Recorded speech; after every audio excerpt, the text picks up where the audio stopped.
So it's been a while. Well, I mean, actually not that long, just that a lot of history has happened in the interim. Time, I think, for a quick update. Indeed. So we may or may not be approaching a war in Iran, which I guess is kind of fun. I know the various arms of the military and the diplomatic corps in the US are having fun with the president suggesting war crimes, generals reading out letters about withdrawing troops, and then admitting 5 minutes later said letter was a draft that should never have been admitted to in the first instance. Admittedly, this isn't so much a conspiracy as it is a set of cock-ups. Although perhaps the motivating event, the assassination of General Soleimani, is, aside from the lack of congressional approval, the claim Soleimani was behind 9/11. Which he wasn't. Or was about to commit some very bad acts. Although no one can specify what those acts are, how imminent they were, or whether killing him actually stopped their preparation in any way, shape or form. All seems awfully close to the cover story for the invasion of Iraq back in 2003. Ooh, too true. You know, to find those pesky weapons of mass destruction. Which we couldn't, because the intelligence was made up, because of an actual conspiracy. Meanwhile, Australia's on fire. It's true. And the reaction by anthropogenic climate change deniers is very sensible, I think. Did you know the fires are not the result of a natural disaster, but the result of a planned series of arson-based attacks? Did you know that the people starting the fires are members of the Green Party? Yes, apparently the environmentalists are so tired of not being able to show that climate of Australia is changing that they are starting fires to prove climate change is real. Or if that doesn't strike you as sensible, you could always blame energy weapons owned by the UN, which apparently is a thing. Or if energy weapons are not your thing, causing fire from space, maybe you'd like to blame light rail. According to, you guessed it, Alex Jones, the fires are part of a plan by China to open up parts of Australia to high-speed light rail.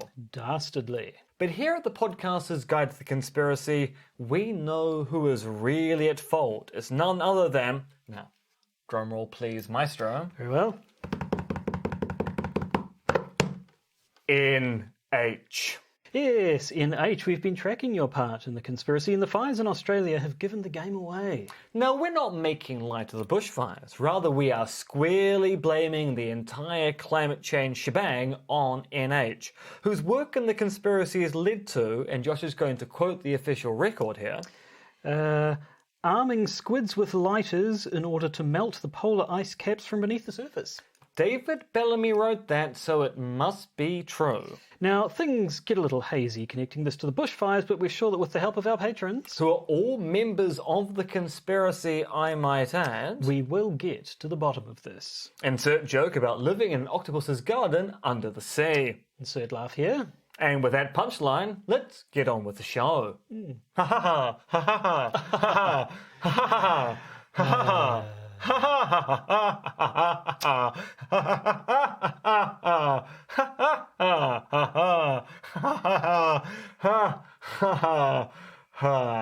ha ha.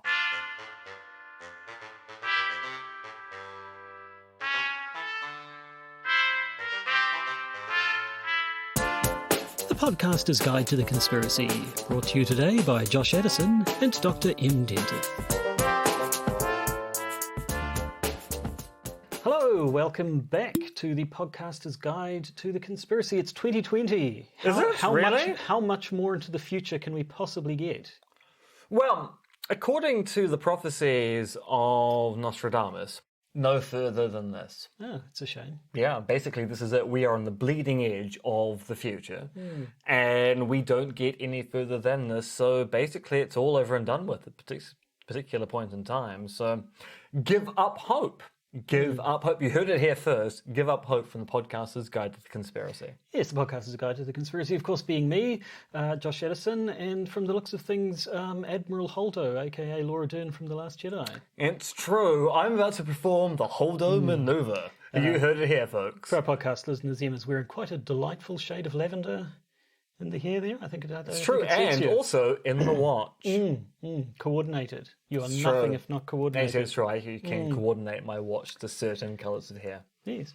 Now, I suppose before we pile straight into the main topic of the episode, we should again say thank you to our patron NH, who has upgraded to themselves. They in our have. estimation, They've gone from being someone who wasn't associated with the conspiracy to really outing themselves by paying enough money to be a member of the conspiracy and mentioned in the intro to this podcast. I mean, I actually don't know what they get out of that other than we make fun of them for arming squids with lighters to melt the polar ice caps. You paid for that. You paid for that. but the point is thank you. Yes, I believe thank you for paying for us to make fun of you. Yeah. So it's a new year. We're thinking maybe we might shake things up a little bit. How are we shaking things up, rattle Joshua? a few cages? Well, we haven't really decided yet. We're thinking about a newsletter. We are. We're thinking about setting up a monthly newsletter you can subscribe to, which will not only have information about the podcast, in case you're one of those people who don't have us in their podcast feeds to remind you to listen to the podcast. It would also update you on things like my various trips around the world and papers I'm working on, books I've written and the like. Kind of be a catch-all of information and possibly even academic articles which are free to read on conspiracy theories as they come up. If you subscribe to the newsletter, you might find out about those things and be able to read along. And I suppose if you're one of those people who doesn't actually listen to every episode, it might be useful to have a little digest summarising what's been on in the last month. Yeah, so I mean, you know which ones you might be interested in catching up on. Yeah, and telling you about what you've missed out on. So anyway, if and when that eventuates, we'll let you know. And if you think it's a good idea, please let us know, and we'll put our full effort into it, as opposed to half-assing it like I was planning on. Which is how you normally That's how I normally do. If you think it's a terrible idea and you're never ever going to sign up to it, I mean, you could tell us that, but we probably won't listen. Sure, if you think that it's the kind of thing that will stop you listening to this podcast, and I don't understand why it would, but if for some reason you think it would, please do tell us. Now, you mentioned your travelling plans. You're going to be moving around a little bit this year? So there's a conference in Miami in March being organised by Joe Usinski, and I'll be attending that. So that's in the middle of March, and there's also a conference on fake news in Hong Kong. I'll be attending in April. So there's some academic stuff going on. I'm hoping I'm going to be able to do some interviews at the conference in Miami. It kind of depends on the timing. Unfortunately, because it's the middle of the teaching semester, not even the middle, the very beginning of the teaching semester at Waikato, where I'll be teaching in semester A of this year, I'm basically leaving after one class and then coming back before another class, which means I don't really have much spare time either side of the conference to do much in the way of, say, socializing, touristing, or interviewing. So any interviews I do for the podcast will be very much in lunch breaks. Oh, well, we'll see how all that turns out. Are you spending some time in the Tron? I am. I will be going down to Hamilton the middle of February because I'll be teaching there 3 days a week. It makes no sense to be coming to and fro Auckland, paying rent here and paying for transport down there. It makes much more sense to just be down there. Fair enough. So the podcast will also be transitioning back to a Skype-based affair, yes. And we're sorting out the logistics of that for the duration. Our older viewers may remember we did a lot of Skyping back when Em was in Romania and so on. And Skype kind of went downhill quite markedly. Call qualities did drop off. Yes, I mean the sound's never been terrible, but the video has been. Terrible. There's been stuttering and cutting out, and and so on and so forth. So we'll see what we can do. But anyway, that's in the future. And the future is not now. No. You know what is now? Thursday. Present giving. Because Josh has both had a Christmas and a birthday. I do that. Between the end of the podcast and the resumption of the podcast. Now, this, for people who are watching the video, is Josh's birthday present, which I'm not going to give to him now. It'd be more appropriate for next week's episode, as you will see next week. So let's just throw this gift away and instead give Josh his Christmas gift belatedly. So, Merry Christmas, me old chum. Why, thank you. Am I supposed to open it now on camera? I mean, you should try and make as much noise as possible for the podcast version. Otherwise, this visual thing doesn't work at all. To the old microphone right there. Why, it is Conspiracy Theories, Philosophers Connect the Dot, edited by Richard Green and Rachel Robertson Green. I wonder if I were to look at the contents look at page, the whether contents you page, might... I might find now, a certain... there is also a dedication there. I did see the You don't need to dedication, actually read it but out, because it might actually be salacious. To be honest, I like to keep them between you and I. I see recent releases from this publisher include RuPaul's Drag Race and Philosophy. Interesting. But Yep. yes, I do notice the name of a certain MRX Dentith in part 1 of this book, and I look forward to reading that person's Chapter 3 is written contribution. by someone who we know in this podcast universe. Good Lord, as well. it's Charles Pigden as well. It is indeed. So at least 2 good chapters. Excellent. Who knows? There might be more. There you go. That book, I assume, is available for people to purchase. You haven't broken into your publisher's offices in the dead of night Or and performed just some daring heist. or just as a Christmas gift, created a book whole cloth. Yep. So I assume people may be interested in purchasing this book Yeah, at some stage. it's actually tell them about who the publisher is. Where is the publisher? I don't know. It's Open Court in Chicago. That's the one. That's the There one. you go. Open Court in Chicago. They do a whole bunch of philosophy and books, and they've done one on conspiracy theories, and I've got the first chapter. One of the editors of this book co-edited The Princess Bride in Philosophy, Inconceivable. Inconceivable. I don't think I intrigued. know what that word means. No, I don't think anyone does anymore. Right, well, thank you very much, but I think perhaps it is time that we blast forward into the main topic for this episode. Which requires going back to the 80s. Wouldn't we all, if we could? No, actually, the 80s are a bit shit. They really, really were. Let's go back to the 80s. Yep.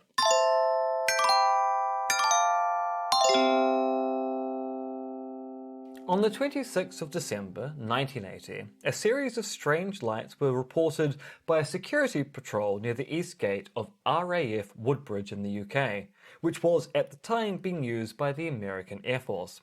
These lights were then seen descending into nearby Rendlesham Forest. At first it was thought that personnel were witnessing the downing of an aircraft, but upon entering the forest they saw, according to some witnesses and an official report, a glowing metallic object covered with coloured lights. Said object then flew away. The police were called to the scene, but the only lights they could see came from the Orford Ness Lighthouse some kilometres away. The next morning, personnel returned to the site and found 3 small impressions in a triangular pattern on the ground, as well as burn marks and broken branches on nearby trees. A day later, personnel returned to the site once more with radiation detectors, which picked up anomalous readings. This investigation was recorded on microcassette by Deputy Base Commander Lieutenant Colonel Charles Holt. They witnessed a flashing light to the east, as well as lights in the sky which seemed to beam down streams of light from time to time. The Rendlesham Incident has never been solved. This is the point in time where it's just been much easier to put in the Unsolved Mysteries adaptation of this with Robert Stack. Is he still alive? No, he's quite dead. Yes, In fact, pretty to much the point dead. where they actually had to replace him in the final series of Unsolved Mysteries with someone from NYPD Blue. Dennis Farina. They replaced Robert Stack with Dennis Farina. Dennis Farina is no Robert Stack. No. Really, no Robert Stack. And with that, the chime.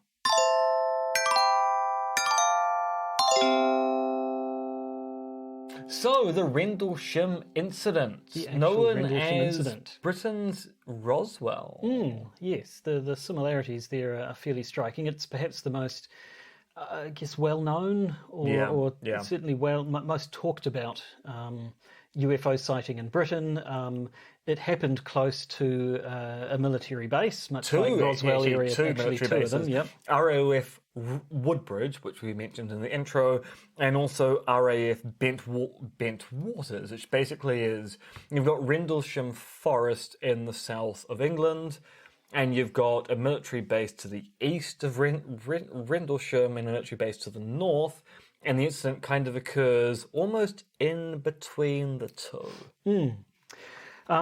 So the incident is, as we spoke in the intro, mysterious lights in the sky, objects moving around, marks seen the next day, and then the thing I guess that makes it the most noteworthy is the microcassette recording and the actual documentation of this by military personnel.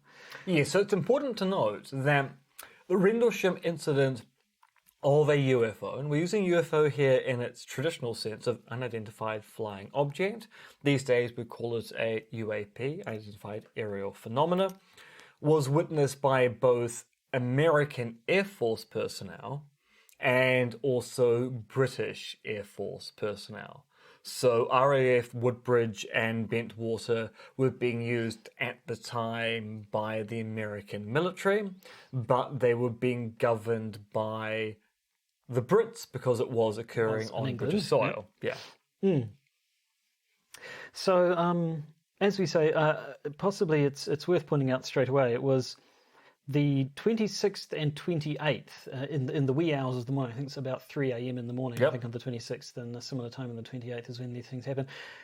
As we will see, there's a bit of confusion around the dates, but that appears to not be in any way sinister, merely an artifact of slightly dodgy memories. But yeah, I mean, it's been a big topic. The Fortean Times, I understand, likes to talk about it. Yeah, so the Fortean Times, if those of you who don't read the Fortean Times, and why don't you? Josh, do you read the Fortean Times? No, not regularly, no. I have read the Fortean Times. So the Fortean Times is a magazine, it's the journal of the Fortean Society, which deals with Fortean phenomena, which tends to be phenomena which is largely unexplained, or at least is at the point where there are multiple explanations, and Forteans are at a liberty to choose which explanation they take. And the Fortean Times is being quite focused, given it's a British publication, on the British Roswell Incident, in part because the person who writes on ufology in the Fortean Times is Jenny Randles, and she's been a major investigator of the Rendlesham Incident, although she does call it the Rendlesham Incident, because many ufologists in the UK take a rather negative view of what happened in Rendlesham, as we will see. By which you mean they think that the UFO sighting itself is dodgy, or are they suggesting some sort of a cover-up? No, they think the actual sighting itself is dodgy. Good, because that's what I have notes on. Good. Otherwise, this would go in a very different direction. Yes. So I think there's the audio tape, which is 18 minutes long, which was taken on the second night. So we should point out there are two separate nights, and they're separated by a day. You've got the 26th and the 27th. The 26th is the initial report where personnel belonging to the various air forces saw something which happened near Woodbridge. And then the next day, there was an investigation looking at the material left behind. And then the night afterwards, there was a subsequent investigation looking at the sites, at which point people saw other things. The recorded document, which is a microcassette recording by Lieutenant Colonel Holt, relates to the second night, where they saw lights in the sky. It doesn't relate to the first night, where people actually witnessed what they claimed was a downed UFO. Yes. Now, the recording, I mean, it's a tape recorder out in the middle of the night from the 1980s. The audio quality is not spectacular. We could play you bits of it, but I don't think you'd get much from them. It would sound a little bit like this, where you've got people talking like this the entire time, and actually whether this actually picks up on my microphone is an entirely different issue. High on a hill with a lonely goat herd, lady ho. But also on the 13th of January, now 1981, so a couple of weeks after the fact, Lieutenant Colonel Holt wrote a memo which was sent to the British Ministry of Defence, summarising the incident, which I think is small enough that we can probably read the whole thing out in total, because it gives you a good idea of the... This memo's never been classified. No. So this is a memo to the Ministry of Defence by a senior commander of an RAF base in England about a suspected UFO phenomena, and it's never been classified by the Ministry of Defence. No. It's kind of important, take that as we'll what you say. will. So the memo has the subject unexplained lights, and it's in 3 sections. The first section reads, 1. Early in the morning of 27 December 80, which we know this is actually 26 December, but a couple of weeks later, after the fact, he seems to have got his dates muddled. Approximately 0300 hours, two USAF security police patrolmen saw unusual lights outside the back gate at RAF Woodbridge. Thinking an aircraft might have crashed or been forced down, they called for permission to go outside the gate to investigate. The on-duty flight chief responded and allowed 3 patrolmen to proceed on foot. The individuals reported seeing a strange glowing object in the forest. The object was described as being metallic in appearance and triangular in shape, approximately 2 to 3 metres across the base and approximately 2 metres high. It illuminated the entire forest with a white light. The object itself had a pulsing red light on top and a bank of blue lights underneath. The object was hovering or on legs. As the patrolman approached the object, it manoeuvred through the trees and disappeared. At this time, the animals on a nearby farm went into a frenzy. The object was briefly sighted approximately an hour later near the back gate. Paragraph 2. And they are actually not numbered here. The next day, 3 depressions, 1.5 foot deep and 7 foot in diameter. Actually, no, that's inches. Inches, sorry. That would be a big hole. Imperial measurements. I mean, it's just Sort weird. your stuff out. In diameter were found where the object had been sighted on the ground. The following night, the 29th of December, 1980, the area was checked for radiation. Beta gamma readings of 0.1 I can never get this right. Depends how millirentgens were recorded with peak recordings in the 3 depressions and near the centre of the triangle formed by the depressions. A nearby tree had moderate 0.05 to 0.07 readings on the side of the tree towards the depressions. And finally, section 3.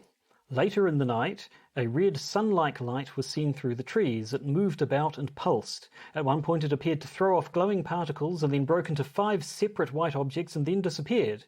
Immediately thereafter, 3 star-like objects were noticed in the sky, 2 objects to the north and 1 to the south, all of which are about 10 degrees off the horizon. The objects moved rapidly in sharp angular movements and displayed red, green and blue lights. The objects to the north appeared to be elliptical through an 8 to 12 power lens. They then turned to full circles. The objects to the north remained in the sky for an hour or more. The object to the south was visible for 2 or 3 hours and beamed down a stream of light from time to time. Numerous individuals, including the undersigned, witnessed the activities in paragraphs 2 and 3. Signed, Charles L. Holt, Lieutenant Colonel, U.S. Air Force Deputy Base Commander.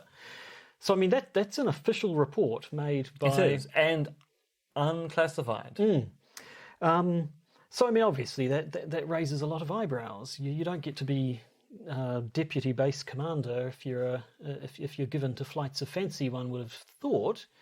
And yet, as you say, people are not super convinced by this, or anyone who's looked into it, at least, doesn't appear to be super convinced by it. So the first issue is the dates which are wrong.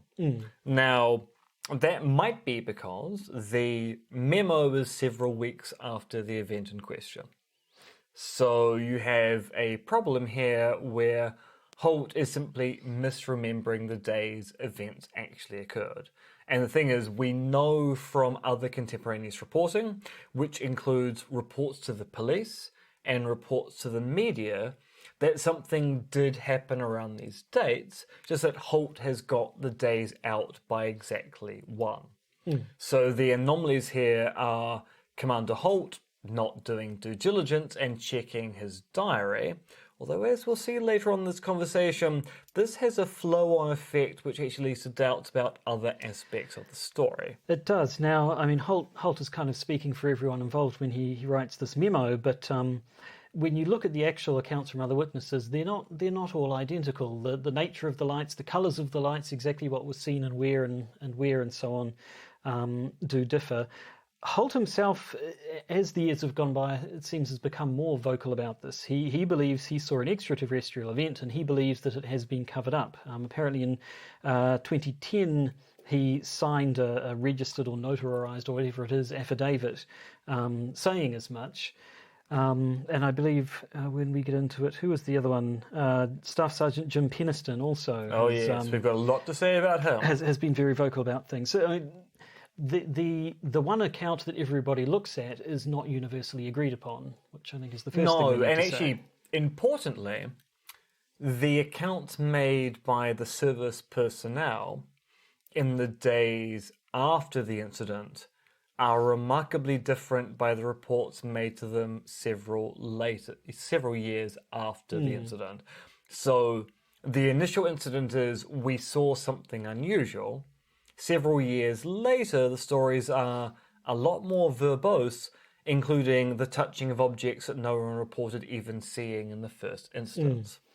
Now, I mean, for instance, Dr. David Clark, who's in investigative journalism, he's looked into Rendlesham and didn't seem particularly convinced. In particular, after Lieutenant Colonel Holt made his affidavit in 2010, Dr. Clark sort of looked around and interviewed Colonel, what's his first name? Tom, I think it was. Colonel Ted Conrad, who was the base commander, who Lieutenant Colonel Holt Was the deputy was deputy to.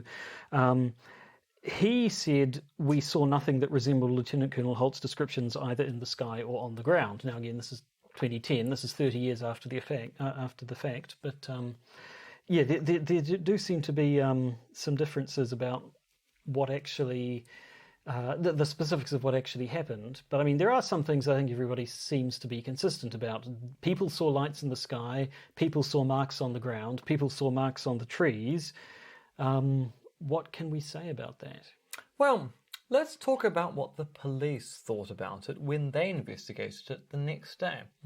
So the police turned up at the site of the supposed landing, and they looked at the marks on the ground, which were taken to be in a triangular fashion and indicate kind of either landing feet or landing force, and they thought that these were old rabbit diggings that had been covered up with pine needles. Yeah, some sort of just animal marks seem to be the be their initial conclusion, and these would have been people looking at it in the cold light of day. Indeed. They also thought that the supposed burn marks in the trees were actually just X-cuts made by foresters indicating which trees in the clearing needed to be felled. Now, when it comes to the lights in the sky, apparently there was a bunch going on in the sky around the 26th of December. There was a meteor shower. There was a Russian rocket whose first stage would have been burning up in the atmosphere around them. So it's possible there were phenomena in the sky that people witnessed. But then that's seeing sort of shooting stars or whatever is different, I suppose, from saying you saw lights moving through the forest and illuminating the whole forest and so on. But then we do get to the matter of Orford Ness Lighthouse. Well, yes. So if you draw a direct line between RAF Woodbridge through Rendlesham Forest to, I believe, the east, then in the distance you have a lighthouse. The thing about lighthouses is that they have revolving lights, which means that at a distance you would see, if you were mistaking Orford Ness for not being a lighthouse, a light pulse occurring with some amount of regularity, because you'd be looking at a lighthouse where the light is rotating consistently and then pulsing in your direction. Now, we're obviously not the first people to talk about this. We're far from the first podcast to talk about this. The Skeptoid podcast looked at this in January of 2009, as I discovered doing a bit of research for this. And Brian Dunning, who runs the Skeptoid podcast, has basically done all the research for us, really. If you want, episode 135 is the one where he talks about it. It's actually old enough that their older episodes are now archived, and you need to be a sponsor of them to get at them. But the transcript of it is available on his website. And if you're interested in a debunking, I guess, of the Rendlesham incident, I'd definitely recommend going to look at it. But in particular, when it comes to the lighthouse, lighthouses make public the specific interval that they flash on, because that allows ships to identify exactly which lighthouse they're looking at. Orford Ness Lighthouse has an interval of 5 seconds, and in this episode of the Skeptoid podcast, Mr. Dunning actually goes and takes the section of tape recording where these airmen start talking about what's that light over there, and places beeps in it at 5-second intervals, and they basically line up perfectly with this guy saying, "What was that light?" "Well, there it is again." there it is again, and with the timing in it, you can see it's exactly every 5 seconds that they're seeing this mysterious. So what you're saying, Josh, identify. is that the UFO was able to replicate the phenomena of a lighthouse. That's pretty clever by alien intelligence. It does seem that way. Now, apparently, for one thing, some of the airmen who were out there that night didn't know there was a lighthouse nearby, so it wouldn't have occurred to a lot of them that maybe that's what it was. Apparently, Lieutenant Colonel Holt did know about the existence of the lighthouse, but thought it was in a different direction, and it seemed was slightly confused about exactly which way they were looking, and so thought, he thought, it can't be the lighthouse because the lighthouse should be in a different direction, but was most likely mistaken. And it does say something about the fact that these are people walking out at night in the middle of a forest, which means if there are lights in the sky or anything, they're going to be disappearing and seemingly moving around as they go behind trees and things, which you wouldn't be able to see in the darkness of night either.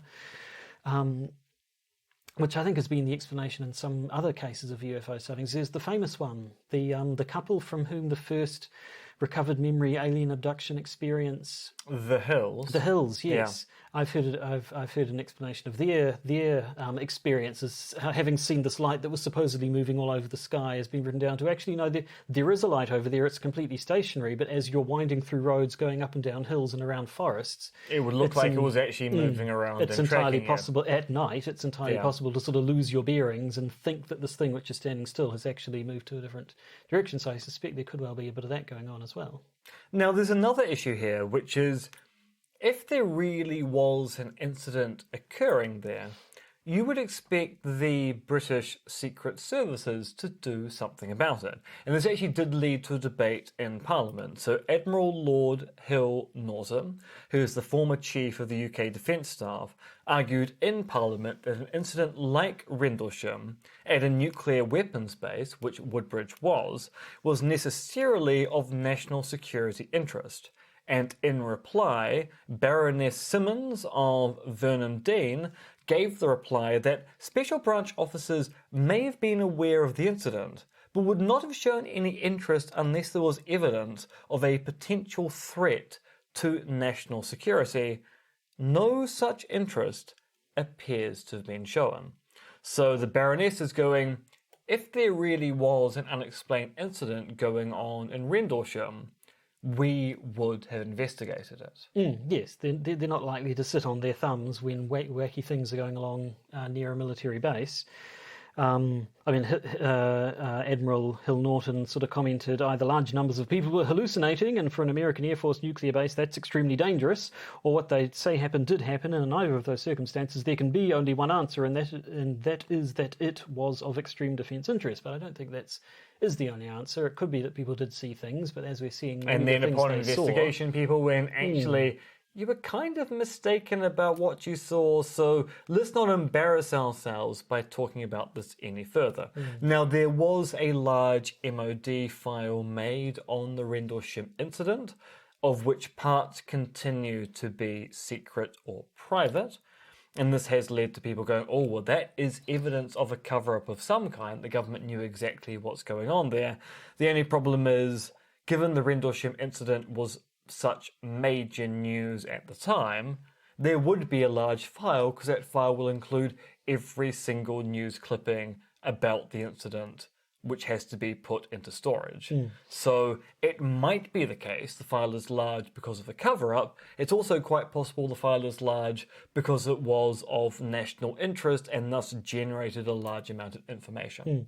It's in Project Blue Book as well, isn't it? The American Air Force's record of as was actually, there's apparently earlier back in 1956, there was another UFO sighting by RAF Bentwaters, which is less spectacular, basically. I think it was either visual contact or radar contact or both of something zipping through the skies, but doesn't have nearly as much attention as the Rendlesham incident. No. Certainly less evidence. Speaking of evidence, maybe it is now time to talk about Staff Sergeant Jim Peniston.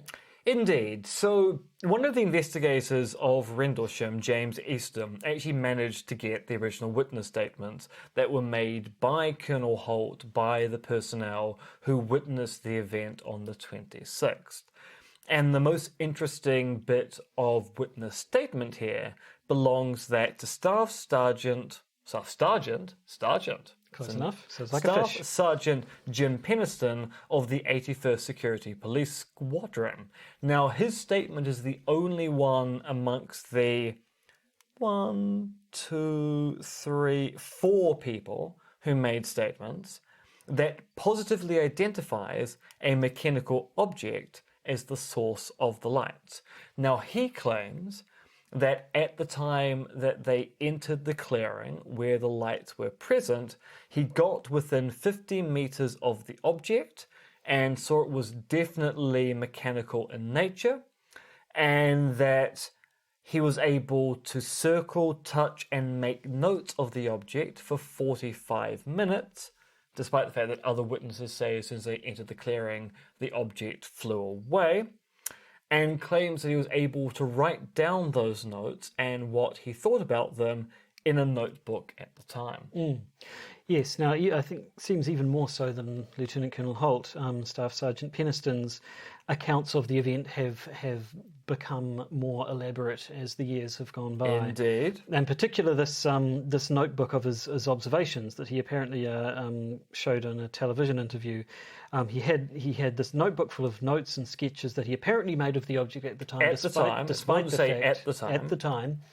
Despite the fact that the other eyewitnesses have no memory of him spending 45 minutes walking around sketching in a Because notebook. to them, they walked into the clearing and the object flew away almost immediately. Now, an interesting thing is that the notebook is headed with the date 27 December, which, as we know, was not the date when they were out. It was actually the 26th of December, but it is the date that appears at the top of Lieutenant Colonel's memo, which does make one wonder, did Staff Sergeant Peniston get the date from the memo, which was written 2 weeks after the fact, in coming up with this notebook, which would suggest that it was not something written in real time. Yes, so all the any way. indications are that the diary, which indicates the notes of the incident, was written well after the fact. Yeah. And I think that's about it. It's the Skeptoid podcast, Brian Dunning of the Skeptoid podcast, sums up his episode by basically saying that when you look at the whole thing, you've got a whole lot of dodgy evidence, and a whole lot of bad evidence does not add up to a single bit of good evidence, unfortunately. There are lots of things going on, which when you look at them all, do paint quite a vivid picture, and yet taken individually, each one of them can be explained by fairly mundane things. Unless you're Robert Stack, because Unsolved Mysteries did an episode on Rendlesham, and Robert Stack makes it sound very convincing that something mysterious happened at Rendlesham. And I suppose one thing we didn't mention, though, is that in terms of the supposed cover-up, there are some stories given that these airmen who were debriefed afterwards and so on were ordered to keep very quiet about it. Even the phrase "bullets are cheap" was supposedly mentioned to them, implying that they could be killed for speaking out about this. Now, the likes of Lieutenant Colonel Holt and Staff Sergeant Peniston have not been shy about talking this over the years. No, Holt's actually been very, very vocal about the entire story. And apparently there was no official debriefing on the subject either. So that does kind of seem to be made up from the whole cloth. I think the only other interesting thing to say, perhaps, is to come back to Dr. David Clarke. Indeed. Now, in late 2018, there were a bunch of stories in British newspapers about how the Rendlesham Incident has been solved. And they claimed, referring to something that Dr. Clarke had written, that it had been shown that the whole thing was a hoax. It was, in fact, a prank perpetrated by the SAS. Interesting. Tell me about the SAS pranking the USAF. According to this story, in August of 1980, the SAS had tried to sneak in to RAF thingy, not Woodbridge. Woodbridge, to basically sort of to test their security, to see if they could sneak into these Americans to check whether things were secure enough. They parachuted in thinking that the Americans' radar wouldn't detect their parachutes, not knowing that the Americans had actually recently upgraded their radar facilities, were able to detect them. The Americans captured the SAS agents, tied them up, had a little bit of fun at their expense, referred to them as unidentified aliens, meaning aliens in the more terrestrial sense. Yeah. Not, It's in damn foreigners. Yep.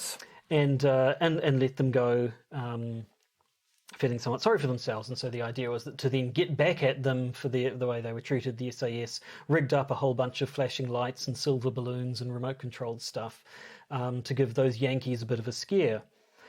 Now, unfortunately, these newspaper articles who are appealing to Dr. Clark's testimony about this appear to have got this story from a blog post that Dr. Clark put on his blog, but that blog post was debunking this story, not actually putting it forwards as a hypothesis for what had happened. He basically says, here is the story, rattles through the whole thing, and then basically says why he doesn't think it's at all convincing, and this just appears to be a funny story someone's come up with. So, which is a little bit like the so-called headlight story that was put forward at the time, that it was a prank made by someone pranking the staff at RAF Woodbridge by driving a jeep through the forest with their headlights on, and thus leading to a kind of chase. And the person behind that went, yeah, I mean, I did do that, but not at those particular dates. So you're kind of backporting a prank I performed to explain Rendlesham, and that doesn't work. So it's all a little bit deflating in the end, I guess, really. The evidence that it was something, how would you describe it? Dramatic, I guess, is the best word. The dramatic scope of it all, the official testimony, the actual tape recording that, while it's rubbish quality, it is, you've got these soldiers creeping around at night saying, what was that thing over there? Did you see that? And so on and so forth. It has a nice air of drama to it, but unfortunately, it kind of all just comes crashing down to earth, to the extent that even the claims about wacky, amusing hoaxes turn out to be themselves not true either. It's all a bit of a shame, really. But we will be returning back to Rendlesham next week. We will be returning to Rendlesham next week, because there's a rhyme and a reason to this episode. We needed to talk about Rendlesham. This was actually, unbeknownst to all of you, laying the groundwork for what episode is yet to come, 250. which is what number it will be next week. Indeed. But next week is next week's affair. This week is over and done with. And when we say things over and done with, we mean they're over and done with, right? Well, no, they're over and done with for you, our regular listener, who we do like quite a lot. But not as much as the people we're about to talk about. No. Our patrons, of course, get this week's bonus episode, where we'll be doing a bit of a run-through of what's been going on. It's probably going to be short. I mean, not much has happened in the last year. No, I mean, there's been no issues in the Middle East, and there's been no issues with Trump, and there's been no QAnon issues, there's been no Epstein updates. There's definitely hasn't been any updates about Alex Jones and Sandy Hook, or indeed updates about what's going on in Australia. There's nothing going on in Australia at all. I'm sure we'll make up something we to fill will. the time. We will. So that's what our patrons can look forward to. For the rest of you, thanks for listening. We'll see you next week for our 250th episode. But until then, keep watching the skies. Keep watching the skis. Are we allowed to say that? Like legally, is it copyright or anything? I mean, just pretend that it's relevant. I'm reading a script and read skies incorrectly. I mean, that's plausible. I've misread a lot of things in my time. Haven't we all? Keep watching the skis. Skis. Skis. You and that bloody Joker serum. You got to stay off it. It's not good for you. I haven't even watched that film. No, I haven't watched that one. It's rubbish. Toodle pip. Yep.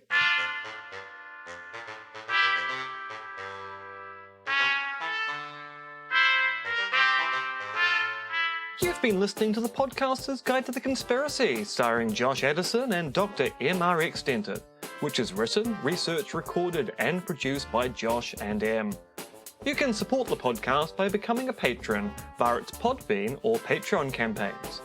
And if you need to get in contact with either Josh or Em, you can email them at podcastconspiracy@gmail.com or check their Twitter accounts, monkeyfluids and conspiracism.